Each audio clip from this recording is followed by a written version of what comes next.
Après la retraite de Russie, Napoléon en France reconstitue une armée pour venir en aide au général Eugène de Beauharnais qui commande les débris de l'armée française échappée de Russie.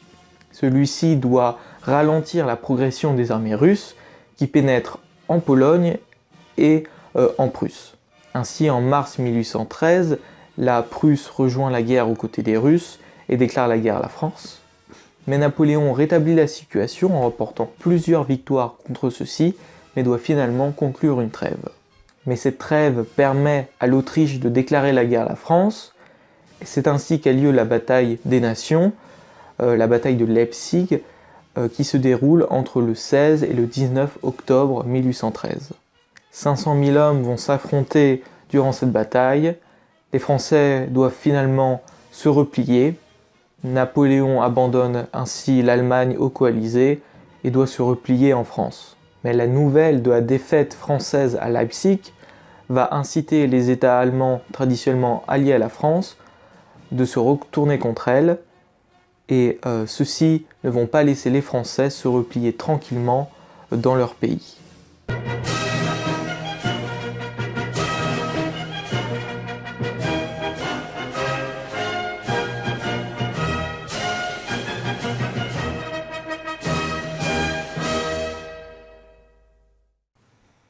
Bonjour à tous, dans cette nouvelle vidéo, nous allons nous intéresser à la bataille de Hanau du 30 octobre 1813.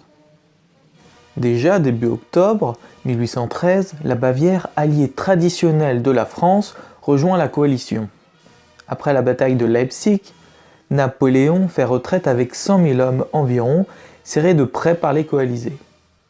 Ainsi, les retardataires désorganisent de plus en plus la grande armée et la ralentissent.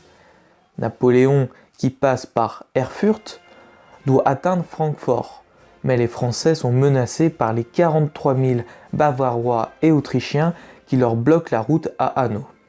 Le général de Wrede, qui commande l'armée bavaroise, pense attaquer une simple colonne de fantassins français en pleine déroute.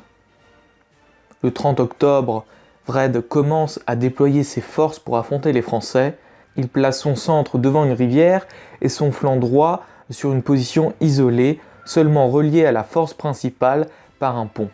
Napoléon, qui ne voulait pas attendre que ses ennemis soient plus nombreux, fit attaquer ceux-ci dès le matin, alors qu'il n'avait à sa disposition que les 17 000 hommes du maréchal Macdonald, duc de Tarente, de la division d'infanterie de la garde du général Friant, la cavalerie de la garde et celle du général Sébastiani. Napoléon décide alors d'attaquer l'aile gauche avec toutes ses troupes disponibles. Vers midi, Victor et Macdonald dégagent la forêt devant le centre ennemi. Drouot trouve une voie à travers la forêt pour placer ses canons, vers la gauche de Wrede. Les grenadiers de la vieille garde dégagent le terrain et 3 heures plus tard, 50 canons sont déployés.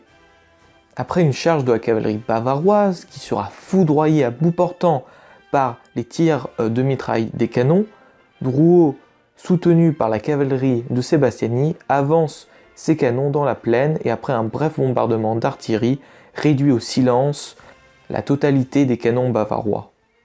La cavalerie française attaque et refoule la cavalerie adverse sur l'aile gauche avant d'attaquer le centre qui commence à reculer avec de lourdes pertes. Les coalisés sont acculés au bord de la rivière, l'aile droite tente alors de renforcer le centre, mais beaucoup d'hommes périssent noyés en tentant de traverser la rivière sur l'unique pont. C'est cette charge de cavalerie qui change le cours de la bataille. L'impact de la cavalerie lourde de la garde impériale est primordial. Les grenadiers à cheval de la garde impériale et les dragons de l'impératrice enfoncent les Austro-Bavarois. D'ailleurs, le chef d'escadron Claude Testoferi reçoit 22 coups de sabre et de lance et est finalement ramené à l'arrière vivant.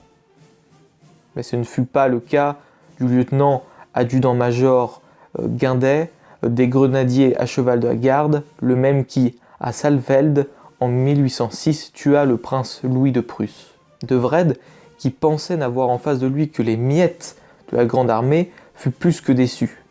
Cependant, en rassemblant ses troupes, il parvient à former une ligne défensive Pendant la nuit, alors que l'empereur bivouaque dans la forêt au milieu de ses soldats, les Alliés abandonnent la ville que les Français occupent le 31 octobre. Napoléon ne fait aucun effort pour poursuivre Wrede. La route de Francfort lui est maintenant ouverte, la retraite française se poursuit.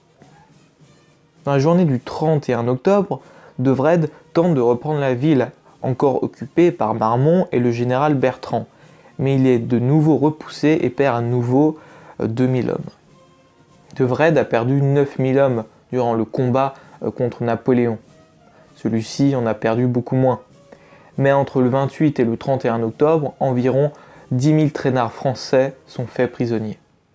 Pendant qu'il était occupé à Hanau, le général Wrede avait envoyé la division bavaroise du général Rechberg prendre possession à Francfort. Mais celui-ci, au courant de la défaite de Hanau et voyant les unités de Napoléon s'approcher, il a décidé de se retirer et les troupes françaises sont entrées dans la ville le 2 novembre sans aucune résistance. Une fois à Francfort, les Français sont en sécurité. Napoléon a réussi à se retirer d'Allemagne avec environ 70 000 hommes, en bon ordre et plusieurs milliers toujours à la traîne. Ce succès réduit légèrement la portée de la seconde destruction de la Grande Armée en un an. La France est à présent elle-même menacée d'invasion par la coalition.